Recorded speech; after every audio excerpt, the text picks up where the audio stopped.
Hello everyone, Ryan Archer, West Ham Fan TV. I hope you're doing well as always, and I hope you're all still buzzing after last night's performance against Norwich. Well, not so much the performance, but the 3 points, and we're back where we belong in the top four. Now, tonight is a sort of special video, special for me. As people know, I'm a huge Eastenders fan. So, I've got the man of the moment joining me today.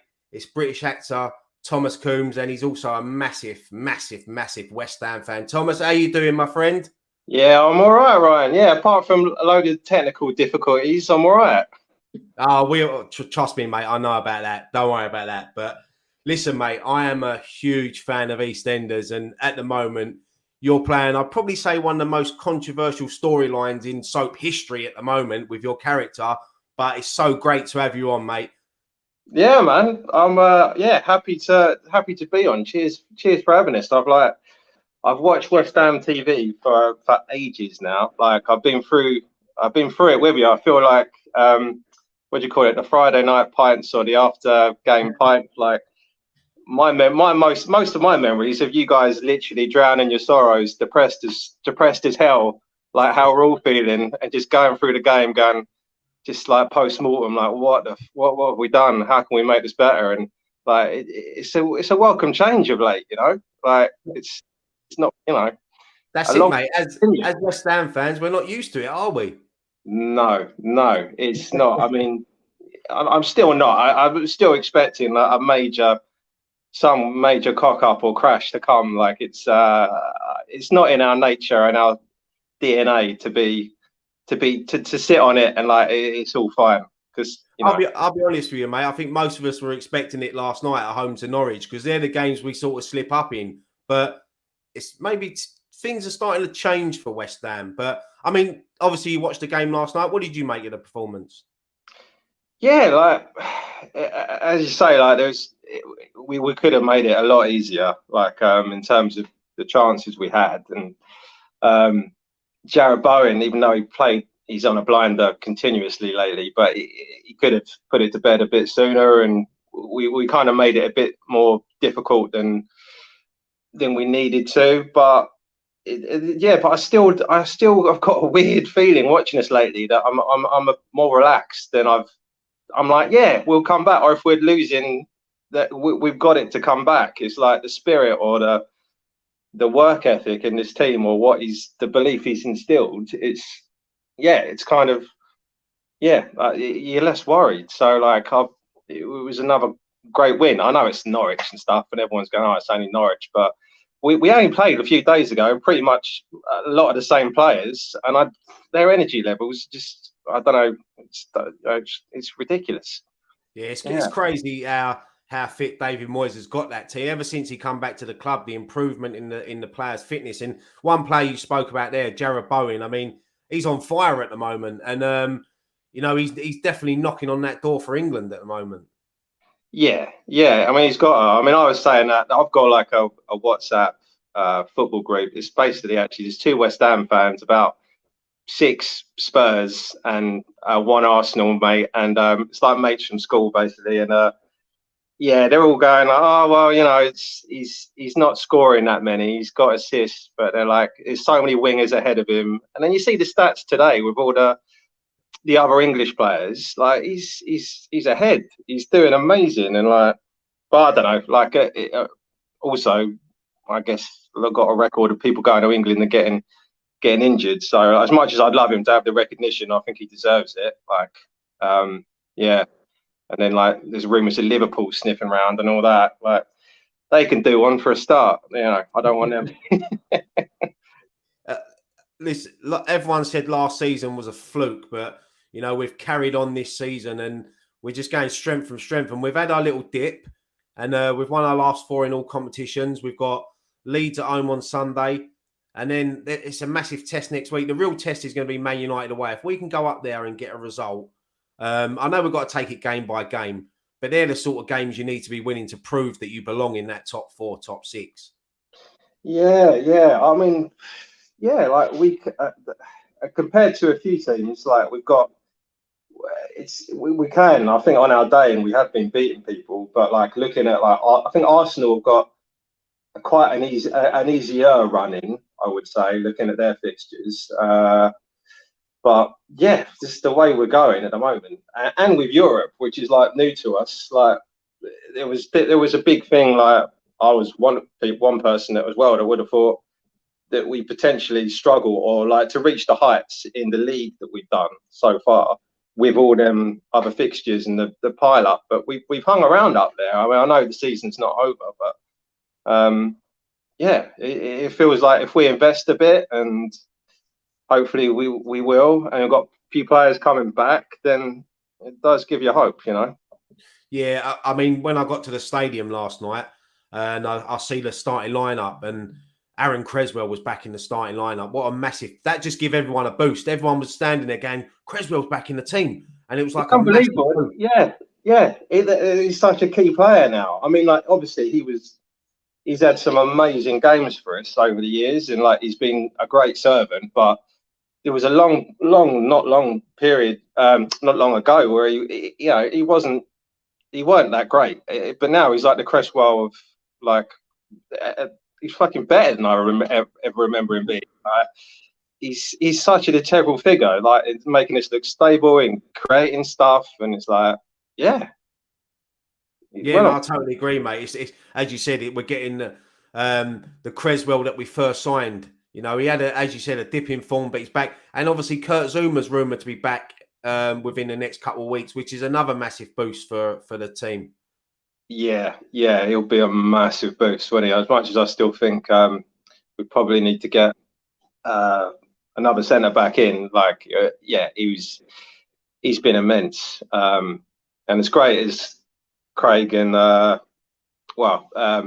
I don't know. Diop did all right last night. I mean, he's good here and there, but he's just such a solid defender, Zuma. So it'll be massive to come back. But like, I don't know. There's a few of the youngsters. I mean, I know they've got chances, the strikers, but I still wonder like what they've got to do to get more of a chance. Maybe I don't know. That Oxo Flex has been scoring for fun, and I know Sonny Perkins had a bit of a run out, but hopefully some of them will get an opportunity here and there.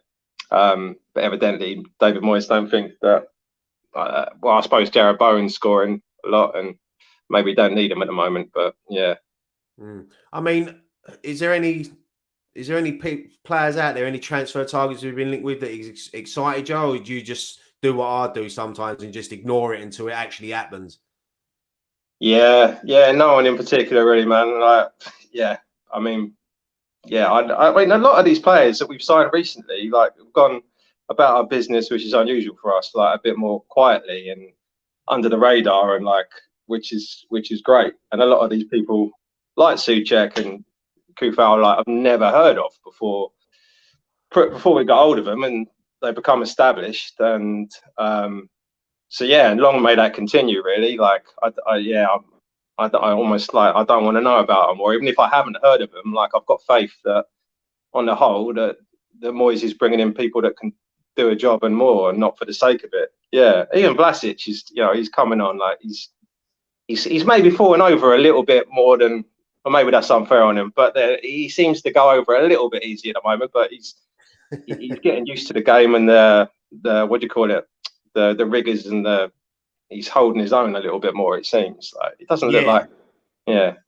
No, I totally agree. From like, there's been a lot of improvement in Vlasic, and that's David Moyes likes to do that, doesn't he? He likes to bed players in. I mean, apart from Jared Bowen, and I'll take Declan Rice out of it as well, because we just know how world class he is. Is there been any other standout performance for you so far this season, like Ben Rama, Lanzini back in top form again? Yeah, Lanzini. I mean, he came in.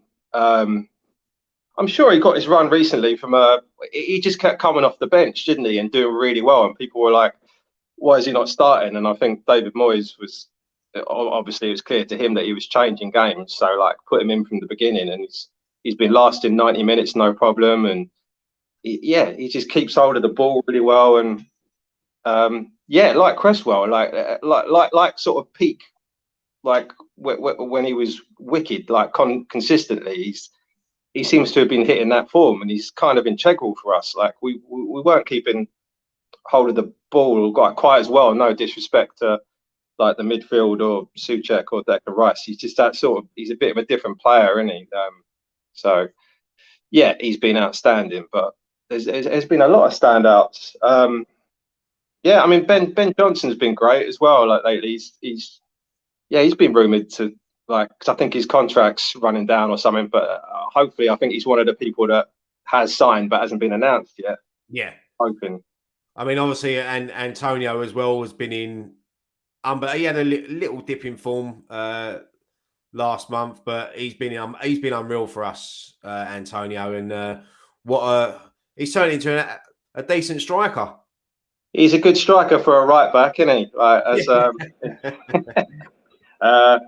Yeah, there is definitely, it's just the odd moment where he does something and you're like, oh man, no, he's not a striker. But more than not, he's really proved just like that he is, and he's got these instincts, and like that. What was that game? Was it like the game before last, where on the break where we just like tore a new one and then set up Jared Bowen like right towards the end of the game? Leeds in the cup. Yeah. Like he still looks like fit on his day, and he's not afraid to put on the afterburners, and hopefully he keeps fit, even if we do sign another striker, which we need to do. Yeah, I mean, look, we've been in great form this season in the Premier League. We're in the top 4. Players coming back. Hopefully we get a few players in, so that's all good. But what have you also made of the European campaign this season? It's been unbelievable. Great memories made already. I mean, we're in the last 16 of Europe. I didn't, when Moyes took over, I never thought we'd be saying this 2 years later, that we'd be in this sort of position. But what a job he's done, and what a great run we've been on this season in Europe. Yeah. Long may it continue. I know that a couple of the sides were really decent and got a good European pedigree. I know we've not faced maybe like the proper class teams, but with their all up against all experienced like European teams, and we're not experienced European teams, so it's can't have gone any better. And juggling that with, that's where, as I said before, like people thought we'd struggle with the league and Europe, like never having that experience. But David Moyes he's managed it, and he's managed to rotate well, and long may it continue, and we're still in it, like in our first go. So it's like, well, first go in fucking ages. So yeah, like it's exciting and it's positive stuff. I've not been down to like a European night, but I would like to get down. Yeah, you've got to experience it, mate. I mean, unfortunately I haven't been to the away game in Europe this season, but the home games have been unreal, and I'm looking forward to that draw in March, because funny enough, the first leg actually falls on March the 10th, which is my birthday. So I'm hoping for a nice away game somewhere, maybe Barcelona, somewhere nice and hot. Make a weekend of it. Yeah, that would be nice. All the games on the telly that they've had Joe Cole and Carlton Cole not commentating on, doing the punditry, and they've been absolutely loving it. Like they're just like you can see the joy on their faces, and talking about the younger boys and like how proud they are of the team, really. So it's been lovely even watching it on BT Sport, really, as well. Yeah, it's been a great run with, as I said, so many great memories made already this season. Obviously, we're gone through in the FA Cup, beating Leeds. We now play Kidderminster, which is a few years ago. I probably think to myself, I'm dreading this game, but don't get me wrong, I still am dreading it, because you see what Cambridge done to Newcastle, and the magic of the FA Cup is still alive. You looking forward to that game? Yeah, it's on and it just been confirmed it's on a Monday, or it's on a Saturday. It's on 12 o'clock on a BBC One, isn't it? BBC One 12:30 kickoff, on the Saturday. Yeah, that would be great. Them games are great, and as you say, it's West Ham. Like, I don't think, even with the form we've been on and like the new West Ham, there's still a big part of you that's like that doesn't feel safe. But hopefully we'll do a professional performance, and I guess he'll make quite a few changes for it. Like, I can't I can't see him putting out a full strength team for it. Like, really. Well, one thing about David Moyes, and I was surprised with his selection against Leeds. I think he's actually going to take this cup serious. So I think we'll see probably a couple of first team regulars drop to the bench, but I think it will still be a serious team because I think he wants to win this FA Cup.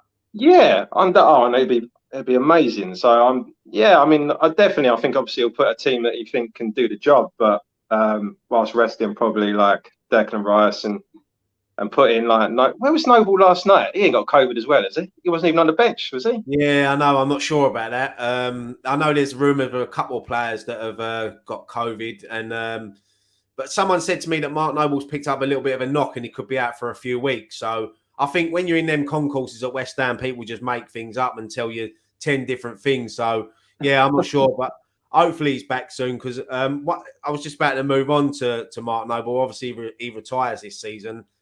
He's going to be a massive loss in that dressing room.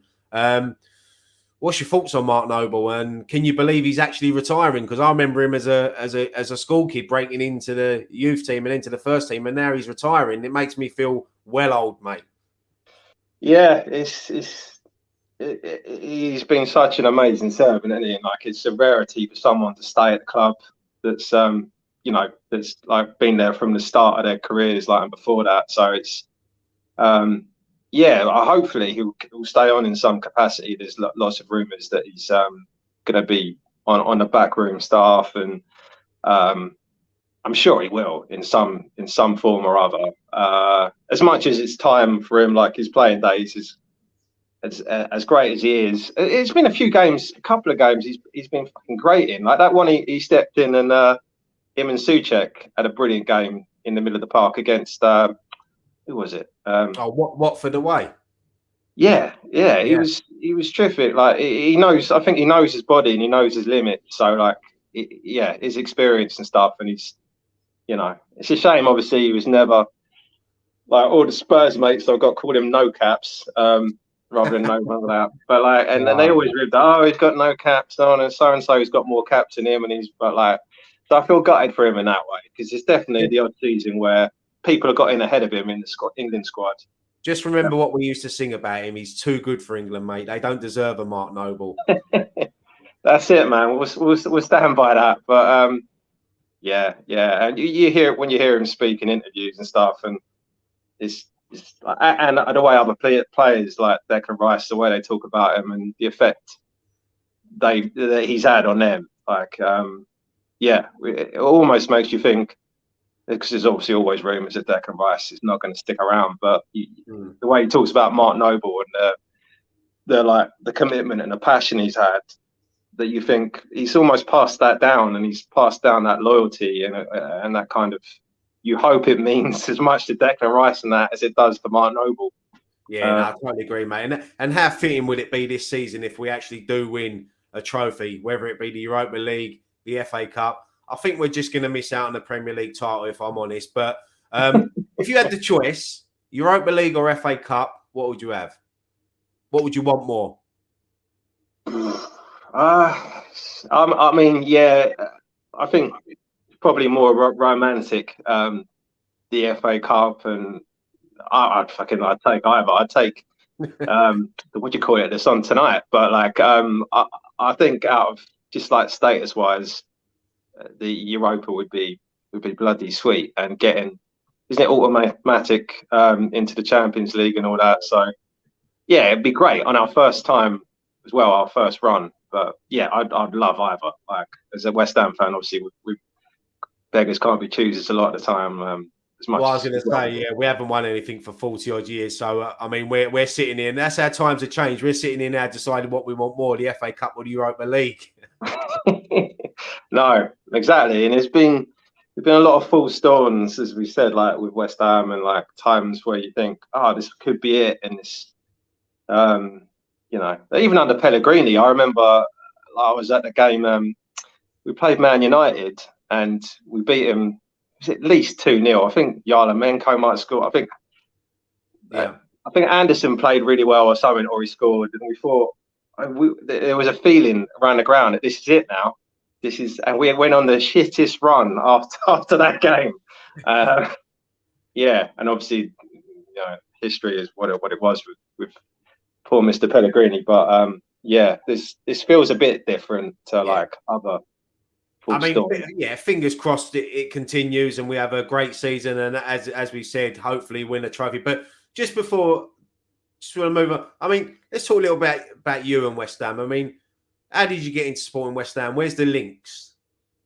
Probably like a lot of people, like family, really. Like my granddad is he lived well, and my nan like literally outside Upton Park, the ball. He used to tell me stories. He used to land in his garden and stuff like.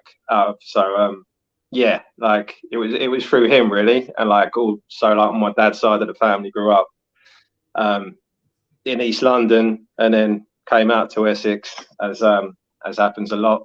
So yeah, really, it was just in the depression and the doom and gloom was indoctrinated and forced upon us from day one. You will support West Ham, so it's but I wouldn't, obviously there's a lot of downs and that, but it's better than being, I don't know, when there have been good times and when there have been the highs, they've really meant a lot more because of what it's like to be a West Ham fan, and the highs and the lows and yeah, there's a lot of lows, but it's part of what it is and the history and all that. And yeah, there's a lot of West Ham fans kind of back from where I'm from, and because I grew up Southend way basically, so there's probably more West Ham fans than there is Southend fans actually. Over the years, but There definitely is now.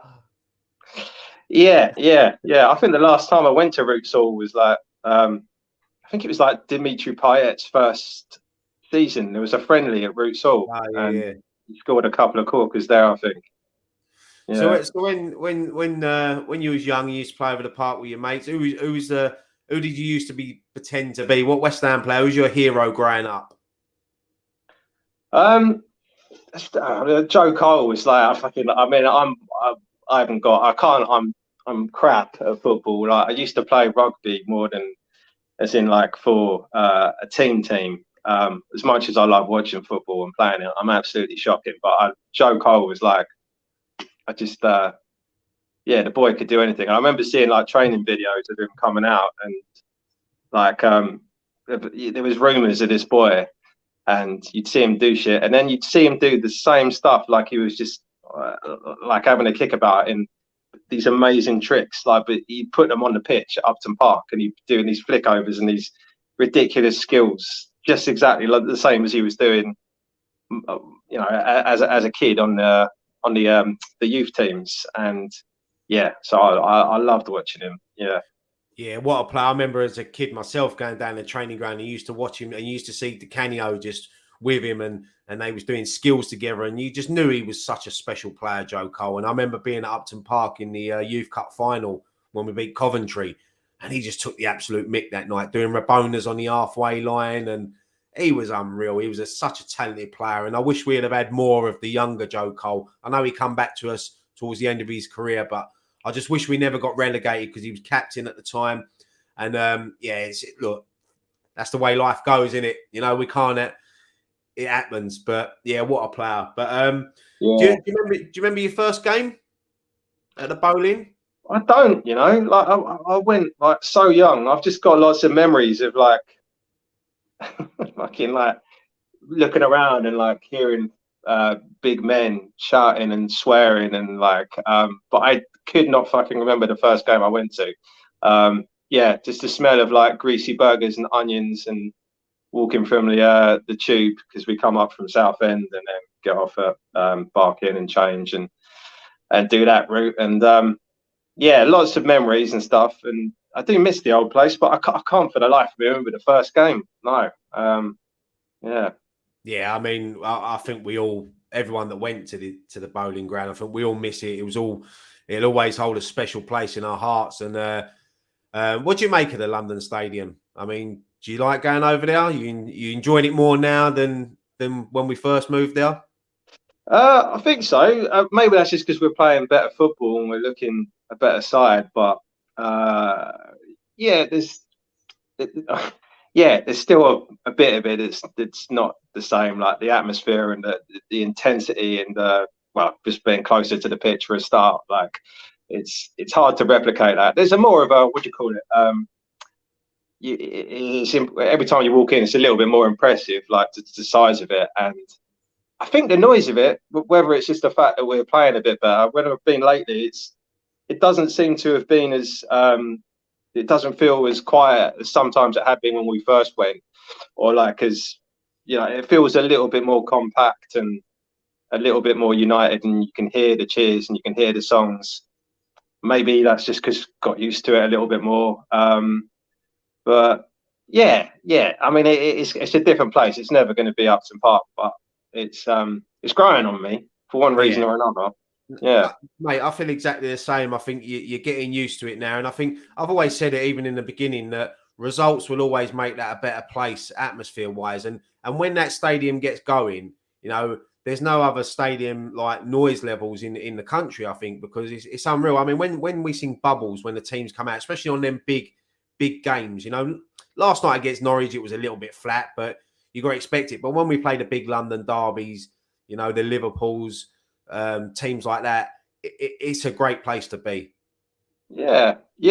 And and even on the outside, like there's little pockets of obviously around the concourse and around the outside, and there's lots of the DJs getting it going on that geezer, that starts it up, and there's it feels like a good atmosphere outside as it does. I know it's a little bit more corporate and stuff, but it feels like we're getting more of sort of stamping our own identity on it again, really, after it wasn't going to happen overnight, I guess. And there are still improvements, so hopefully it will be made, in like the practical improvements about I don't know, making it feel a little bit more connected to the pitch, I guess. Hopefully that's to come still. Definitely, mate. I mean, let's talk a little bit about yourself. You are a very talented actor, and I'm not just saying that because I've got you here. You are a very talented actor. I mean, how did you get into acting? What made you want to become an actor when you was young at school? I don't know, really. Like I went along with a mate to a drama class just in Southend, like when I was like 6, and then kind of enjoyed it, really. And then ever since then, like through school and college, just sort of like I took part in plays and whatnot, and I never really, probably a bit foolhardy, really. And I say, you should have, especially such a precarious career, like a backup or another, like, if that don't work out, have this, but I never did, really. And in some ways that's kind of been helpful, because I've always been like, no, that's kind of what I want to do. And it's not been easy. And in our industry as well, like, I mean, there's a lot of people that come from a more secure place and maybe have a bit of a head start with money and situation and maybe private school. There's a lot in our industry that have benefited from that, and if you don't come from that, it's always a little bit harder. You always have to, like if you're doing other jobs in between acting, and you have to, make your rent in between the acting jobs you're fortunate to get, rather than just, like mum and dad have bought a flat for you or whatnot. So it's not been without its challenges and all that, and it's a tenuous. That's not the right word. It's a tricky career, but like I've been lucky to have made a living out of it. So it's man, it's been good. Mate, you could have left that word in there, because I wouldn't have known what it meant. I'd have just pretended I know what it meant. It's too long of a word. That's too. Like you're not sure, doesn't it? Or like it's a bit tenuous. Like it's a bit. That's the hand movement for it. Tenuous, I think. I'll use that on Friday Night Pint tomorrow when Nikki says something. I'll go, yeah, I'm not sure about that, Nikki. Yeah. It's a bit of that. I can't even remember what you said. Tenderness, or I don't know. Tenderness. Use that. But, look, you've starred in some great programs. Save Me with Lenny James. Brilliant. Yeah, he's a spud, old Lenny. Mate, honestly, series 1 and series 2. I won't, just in case there's people watching that haven't seen it, I don't want to spoil it too much, but what a great series that was. Yeah, man. It's it is a like pleasure to be part of the writing and the cast. Like from Lenny, who wrote it as well as starring in it. It's ridiculous. But then you got like Stephen Graham as well, and Jason Fleming, and yeah, it was just and we've all stayed mates and stuff. Like, Saran and Jones as well, brilliant yeah, actress. yeah, it's an amazing cast, really, and like when a script comes along as well, that it feels like it's how people speak, and it's not. You don't have to try and like, oh, I can't say this. This is how human beings speak. Some scripts you get, and you have to put in a little bit more effort to make it sound natural and how human beings speak. But Lenny's writing is just ridiculous. Like some of the pub scenes we did, and yeah, man, it's a pleasure to be part of. Yeah. Whenever I see Lenny, I always think of Snatch. What he was great in that, and as I said, you mentioned Stephen Graham there. I mean, you've worked with some really good, talented British actors. We're a very blessed country with our actors. I think a lot of them are very underrated. Yeah, it's cracking actors out there. Yeah, and Stevie's like up there with with I'd say the best in the world at the moment. Yeah. And the fact that he's working with Scorsese and stuff, it's testament to that. They know how good he is, and likewise with Lenny. And yeah, just working with him is just like it's a masterclass, really. Just you're watching them, you go action, and then fuck, I've got to say a line here. You get sucked into just watching them, and yeah, it's good. Even though he's a massive Spurs supporter, Lenny. He's a good guy. Yeah, nah, he seems it, mate. But obviously at the moment you're in EastEnders playing Neil. Is it Neil Hughes? That is his full name. Yeah. That's his full name. See, I've done my research, but Yeah. this is when we was talking about West Ham earlier. I'm thinking, right, let's get this out because I want to get onto EastEnders because a lot of people that watch our channel know that I love EastEnders. I can see people in the comments saying about my mask. I've got me Pat Butcher mask here. Positive Pat. Positive Pat. Yeah, mate. Whenever they're arguing on Friday Night Pint or Post Match Pint, I'll whip that on and I bring a bit of positivity.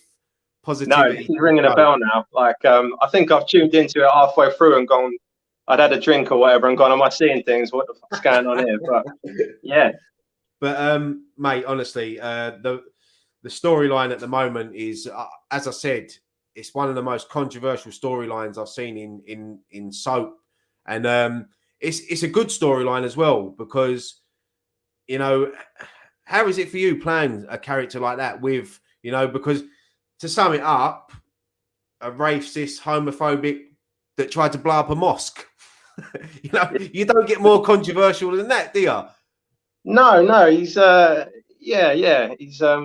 he's quite a controversial character, but it's sort of a story they wanted to tell and tackle, and so like it's got conversations going. I think that's what they wanted to do, and so yeah, it's just nice to be something that's got a conversation going really with about certain matters, and yeah, you can't come through like any part, I guess, judging it. So like, I like for just like any acting part, you think like you try and find justifications for why they're saying what they're saying and they're doing what they're doing.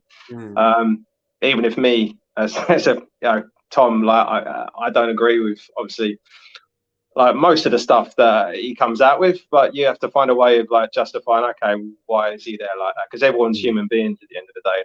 There's no like evil. Well, there is a lot of evil people, but even them, there's reasons for what they do.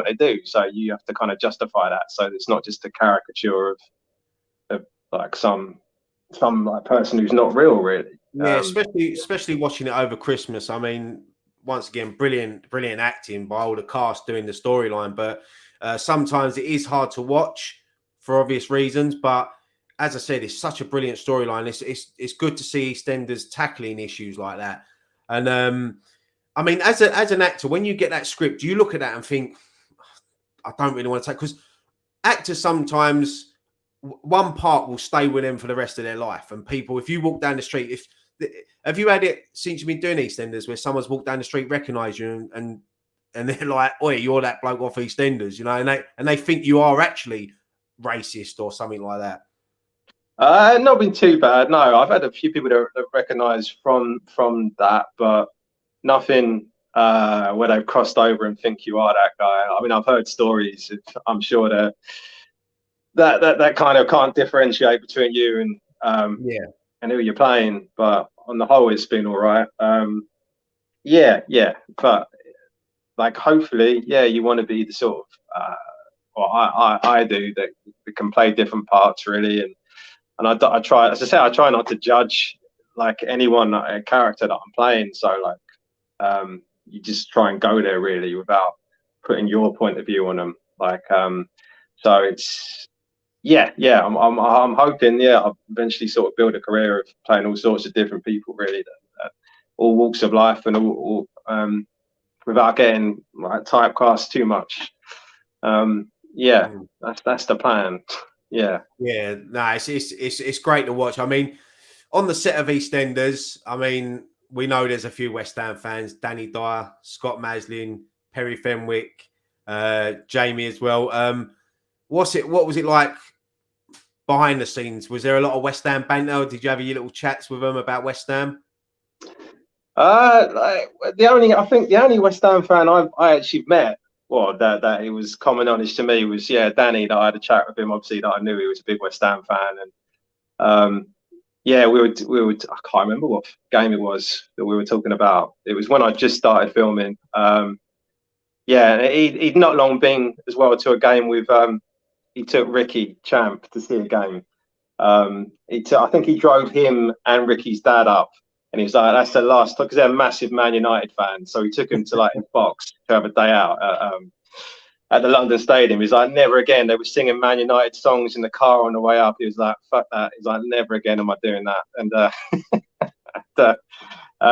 but he's such a funny bloke. And he's obviously a big West Ham supporter, and like Charlie, who I've got a lot of seats with. He's a big Gooner, big Arsenal fan. And then Ross is a big, who plays his dad, is a big Spurs fan. I noticed that with the fridge magnets. I was going to say, he is. He's a big Spurs, because originally they had lots of Chelsea magnets in it, because they designed his flat and they had Chelsea magnets everywhere. And he was like, no. He said, like, "I'll have anyone. He said, make it a West Ham. He said, make it Blackpool. He said, anyone." They ended up putting his team's magnets on there, but he said, "I just can't have Chelsea magnets on there." Like, he said, no. So he put his foot down. That's the only thing I think he put his foot down on. Yeah, no, that's great. And obviously, I know you can't tell us too much information about what's going to happen, but are we going to be seeing you any more future episodes of EastEnders?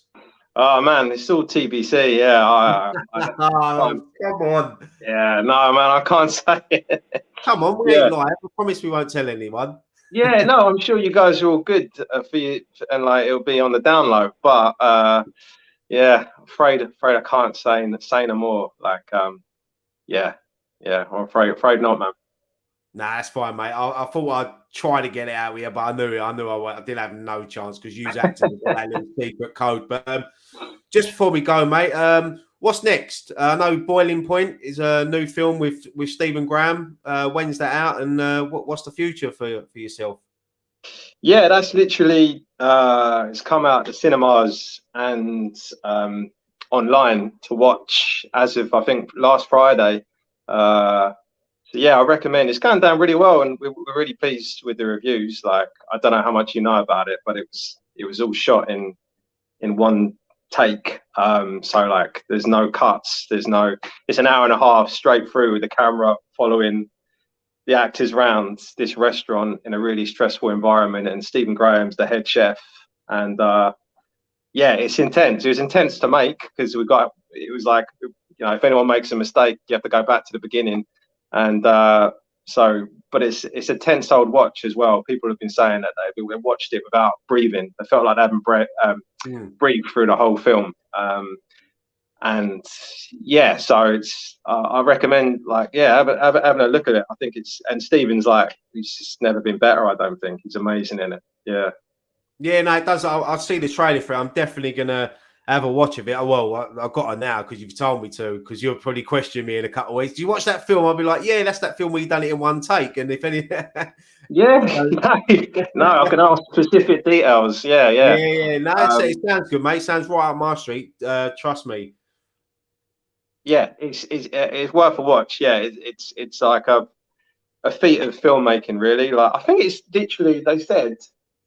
I mean, I've not done a research, but they keep saying it's the first British one take film, like uncut in the history apparently of film, which is like yeah, didn't actually know that until recently, which is amazing. But it adds the intensity. Like there's no let up. You're just literally you feel like you're in the kitchen and you're in the restaurant and like yeah. And I play a health inspector who comes knocking. That's my role. Yeah.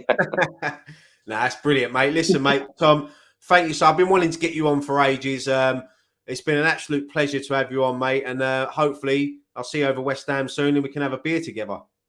Yeah, that would be good, man. Definitely. And you guys, yeah, keep doing what you're doing. Like yeah, it's a great channel, and it's just like you could tell the club means a lot to you guys, and that Mm. you know, you've got West Ham at your heart, and yeah, it's always a joy, and you all seem like really good fellas as well. So it's just nice to watch your genuine thoughts as well about yeah about West Ham, and when you go off tangent, yeah, it's good entertainment. So carry it on. Nah, thank you, mate. As I said, like for you to say like you're a fan of the channel and you watch it means a lot, mate. Because obviously I watch you on telly, you watch us on YouTube, so it's that's good, man. It's good. We'll keep it going. We love doing the channel, as you said. We are mates, you know. We're all close mates. We love the football club. We go to every game up and down the country, you know, home and away. It's brilliant. We love doing the channel. It's not our living. We just do it as a hobby. You know, we all work full time. We've all got families. It does get stressful sometimes, but no, we love it, mate. It's a great channel.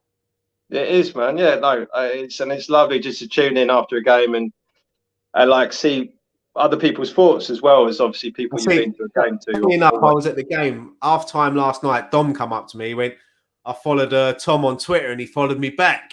He went, he was over the moon. He was. Dom loves it. He loves Eastenders as well. We call him. What is it they call him? They call him the old Ben Mitchell. Oh, really? I said he looked like Paddy Dingle from Emmerdale because he's got a bald head now. But no, he's a great bloke, Dom. And Yeah, I no, know. like yeah, he's legend of the channel. You know, you got to tune in and see what Dom thinks, and you got to like, you know, he's a lot less angry these days, and that's a gauge of how we're doing as a club. You know what I Yeah, mean? I think it's because he's on the vape as well. That chills him out a bit more. All right, yeah, okay, yeah. We won't say what's in that vape then. We'll keep that right. Yeah. But listen, mate, thank you so much for joining us, and hopefully we'll get you on the channel again. Maybe join us on Friday Night Pint one week or something like that. Yeah, that sounds lovely. Yeah, I really appreciate you having this on, Ryan, man. It's been a pleasure. No, no worries, mate. Take care. Listen, thank you so much for everyone for tuning in. Keep subscribing to the channel as always. We'll be back tomorrow night with Friday Night Pint, and then we'll have the build up to the Leeds game on Sunday. Scott's preview. Nicky will have some daily transfers going out. And yeah, we'll leave it there. Tom, as always, mate, one thing left to say. Come on, you irons.